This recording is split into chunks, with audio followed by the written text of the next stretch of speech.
Anda sedang mendengar Shock Podcast. Shock.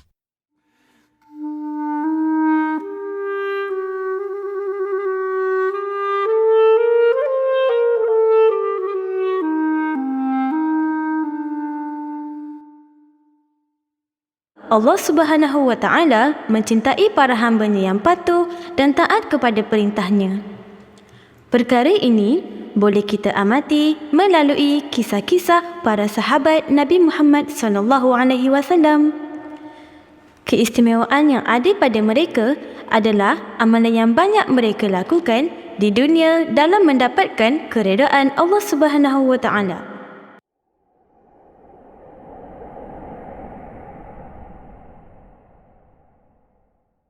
Sebuah kisah yang disampaikan hari ini adalah mengenai sahabat Nabi Muhammad SAW yang berketurunan bangsawan dan hartawan Quraisy.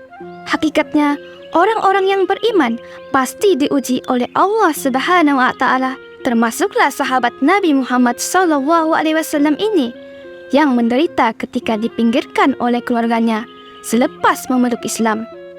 Adik-adik sekalian, pasti tertanya-tanya, siapakah beliau ini? Beliau ialah Utsman bin Affan, seorang saudagar kain yang memiliki sifat yang mulia, yaitu merupakan seorang yang jujur, lemah lembut, dan juga peramah. Disebabkan inilah beliau menjadi semakin kaya raya.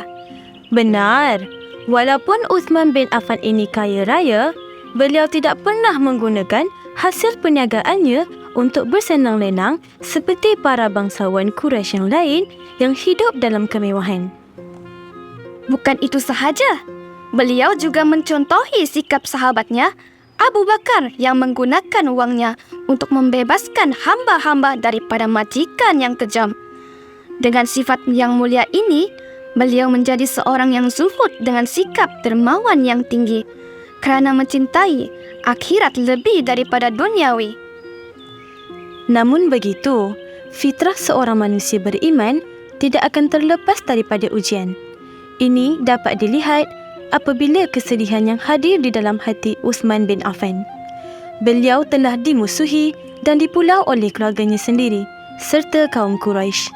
Hal ini berlaku kerana mereka tidak bersetuju dengan tindakan Utsman bin Affan membebaskan para hamba dan menyumbangkan hartanya untuk pembangunan masjid dan kepentingan umat Islam. Betul tu, sungguh kejam perbuatan kaum Quraisy terhadap Utsman bin Affan. Jika dahulu beliau dipuji kerana sikapnya yang jujur dan lemah lembut, sekarang beliau dicaci dan dihina. Inilah bentuk ujian bagi orang yang beriman kepada Allah Subhanahu wa Ta'ala dalam mengukuhkan keimanan. Tahukah adik-adik, tahap kesedihan Utsman bin Affan ini sehinggakan beliau meluahkan rasa gundahnya kepada sahabatnya Abu Bakar. Abu Bakar menasihatinya untuk sentiasa bersabar kerana Allah Subhanahu wa Ta'ala mengasihi hamba-hamba yang tabah dalam menghadapi ujiannya. Walaupun dinasihati, kesedihan beliau masih belum luntur kerana dipulau oleh keluarga sendiri.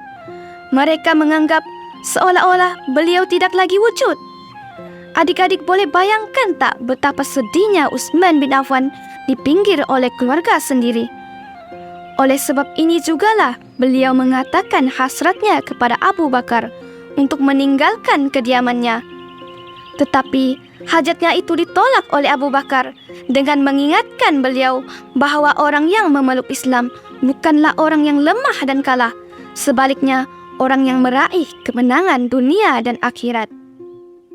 Akhirnya, Utsman bin Affan berjumpa dengan Nabi Muhammad SAW dan memberitahu hajatnya untuk berhijrah kerana ahli keluarganya telah memusuhi dan meminggirkan beliau. Di sinilah hatinya diubati kerana baginda mengizinkan permintaannya disebabkan beliau telah banyak menyumbangkan hartanya demi kepentingan Islam. Beliau memberitahu baginda bahawa dia akan ke Habsyah bersama isterinya Ruqayyah. Penghijraan itu direstui oleh Nabi Muhammad SAW. Utsman bin Affan dan Ruqayyah menaiki kapal untuk menyeberangi Laut Merah ke Habsyah. Di sana, beliau meneruskan aktiviti perniagaannya seperti biasa.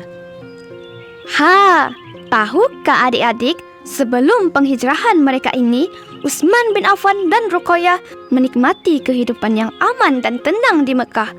Mereka telah banyak berkorban harta dan tenaga. Pendirian mereka teguh terhadap agama Islam. Namun, disebabkan ujian yang menimpa mereka, mereka memutuskan untuk berhijrah ke Habsyah untuk memulakan hidup baharu dan tetap beribadah kepada Allah Subhanahu wa Ta'ala. Begitulah cerita yang disampaikan sebentar tadi. Adik-adik, di sebalik kisah ini, ia mengajar kita tentang kepentingan erti ketabahan dalam menghadapi ujian dalam hidup. Adik-adik kena ingat tau, apabila kita diuji, kita haruslah menghadapinya dengan sabar seperti Utsman bin Affan. Walaupun berasa sedih kerana dipinggir dan dicaci maki oleh keluarga dan kaum Quraisy. Akan tetapi, beliau tetap berlemah lembut dalam melayani kerenah mereka. Bukan itu sahaja tahu adik-adik. Kita juga patut mencontohi kepribadian mulia yang ditunjukkan oleh Utsman bin Affan ini, seperti bersikap pemurah dan jujur.